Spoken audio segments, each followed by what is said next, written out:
দেশে বৈদেশিক মুদ্রা রিজার্ভ ৩৪.৫৪ বিলিয়ন ডলারে উঠেছে, যা গেল ৩৯ মাসের মধ্যে সর্বোচ্চ। সবশেষ ২০২২ সালের নভেম্বরের মাঝামাঝিতে রিজার্ভ কমে ৩৪.৩০ বিলিয়নে নেমেছিল। বাংলাদেশ ব্যাংকের সবশেষ তথ্য বলছে, আন্তর্জাতিক মুদ্রা তহবিল BPM-6 পদ্ধতি অনুযায়ী রিজার্ভের পরিমাণ প্রায় ২৯.৮৬ বিলিয়ন ডলার। সাম্প্রতিক সময়ে রিজার্ভ বৃদ্ধিতে সবচেয়ে বড় অবদান রাখছে প্রবাসীরা।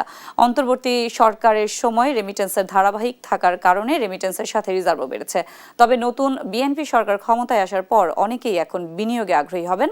মূলধনী যন্ত্রপাতি সহ বিভিন্ন পণ্যের আমদানি বাড়বে। এতে বৈদেশিক মুদ্রা বাজারে ডলারের উপর চাপ বাড়তে পারে বলে জানিয়েছেন বিশ্লেষকরা। ডলার বাজার স্থিতিশীল বজায় রাখতে চ্যালেঞ্জ। তো বাংলাদেশ ব্যাংকের মুখপাত্র আরিফ হোসেন খান জানায়, তাদের কাছে পর্যাপ্ত ডলার রয়েছে এবং যা দিয়ে আমদানি ব্যয় মেটাতে সমস্যা হবে না।